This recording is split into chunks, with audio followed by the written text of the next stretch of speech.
to determine happened yesterday? Well, the water got up real high, so I mean, he got a ride to my brother's house basically, and my brother he called my other brother Danny, which said, well, my keys are there for the van to just get mom and dad in the van and take them to Rick's house. So that's what he was gonna do. He called me. I said, you better get him over here quick because the water's gonna come up fast, you know. So he said that Danny said, well, my grandkids are across the street. Can you go get them? So he did. I mean, So at this point, your brother has your mom and dad, 81 and 84 years old, and four kids under 16, a 16-year-old, a 14-year-old, an 8-year-old, and a 6-year-old. They all get in the van, and we're here in Northeast Harris County. Your understanding is they went on Greens River Drive, or take it from there, if you will. yeah, he went down Green River, and he told me that he came up upon some water on a bridge, a bio, I assume, and he said he was going to turn around, and Dad, you know, said that, you can make it. I can still see the guardrail. You can make it.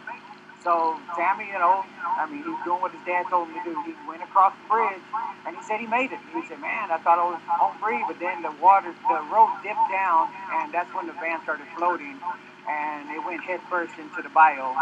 And he said him and mom and dad were underneath the water. He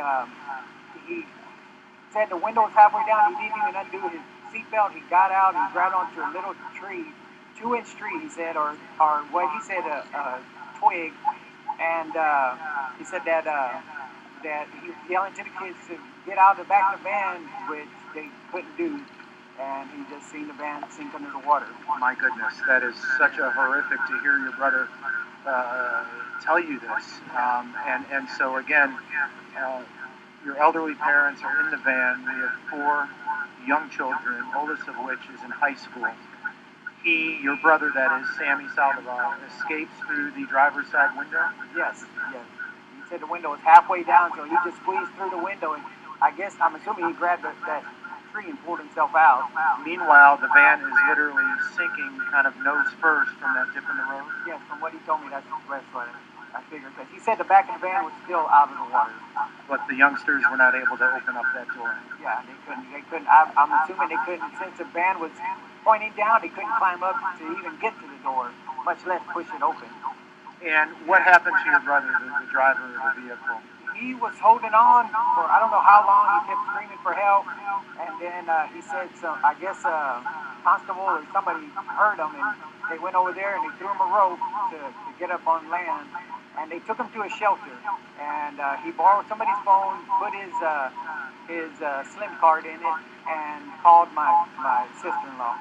So again, this account is folks from the brother of Rick Saldivar who told him that he was in a white van gathering up family members, his nephews, his nieces, and his mom and dad, trying to get them to higher ground. They were actually going to come here, correct? Yeah, we're coming to my house, yes. And clearly you were not flooded throughout this, even though you came close. So the thought was, let's get to higher ground because we know we're going to get flooded out. Yes, which my brother Danny was still waiting for the helicopter to go pick him up. So yeah, it was going to get bad. Clearly you have elderly folks. You were looking now at your parents here. This again is Belia and Manuel Saldivar in their 80s. Whenever you have elderly, you obviously, it's a more difficult situation, and you all as brothers knew this, right? Yes, they both had Alzheimer's. So I mean, we actually Sammy came from Missouri to take care of them, and left his kids and everybody in Missouri to come and take care of mom and dad. So yeah, that's basically what it was. Has this hit you yet, Rick? These are your grand nephews and nieces, correct? Yes. Your brother's grandchildren, your mom and your dad. You see the photos, you see the pictures on TV, and now this is your family. Yes. Yeah. I mean, I never thought this was going to happen, and it comes in waves. It hits me, and then it leaves, and I start watching TV, and it hits me again. So yeah, and then when I talk to my brothers, they get me crying, and I'm trying to stay strong, telling them, and of course Sammy's saying it's his fault, and everybody, even my brother Danny and Virginia were telling him it's not your fault, but I mean, of course, I mean, how can you feel like it's not your fault? He keeps saying he should have turned around, he should have did this, but I told him it's, you know, all that's not important anymore. I mean, it already happened. You can't take it back, you know.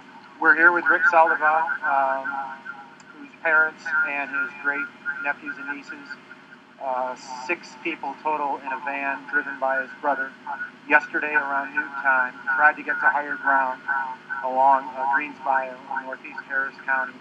Apparently crossed the bridge, thought they were in the clear, and then there was a dip in the road and that van kind of nosed in, and that's when the current, according to your brother's account, took them away. He said when he went in that dip, the van just started floating, and he had no control of it after that, and it just pushed him towards the bayou. And after he escaped, after he climbed out of that driver's side window, did your brother tell you that he saw the van sink into the bayou? Yeah, and the bad thing is it says he keeps hearing the kids screaming as it's going down. My goodness. That's what he's hearing in his head over and over again. He can hear the kids screaming. So, my oh my. Yeah. So, Rick, there are so many stories, tragic stories. Police, we should say, have not been able to confirm this incident. We've reached out to the Houston Police Department, the Harris County Sheriff's Department, the Coast Guard. Did he say what agency threw him that lifeline? No, I mean, he was barely talking, so sure. Yeah. And so I guess the worst fear is, or we will only know for sure when these waters subside and go down and we find out what's in the bayou. Yeah, exactly. And I think that's when it's really going to hit me because I haven't seen him yet, but I already told my wife that she's going to have to take care of him. I can't do it. We're going to let you go, Rick Saldivar. I'm so sorry for your loss. Thank you. Thank you for chatting with us. God bless your family. Thank you. All right.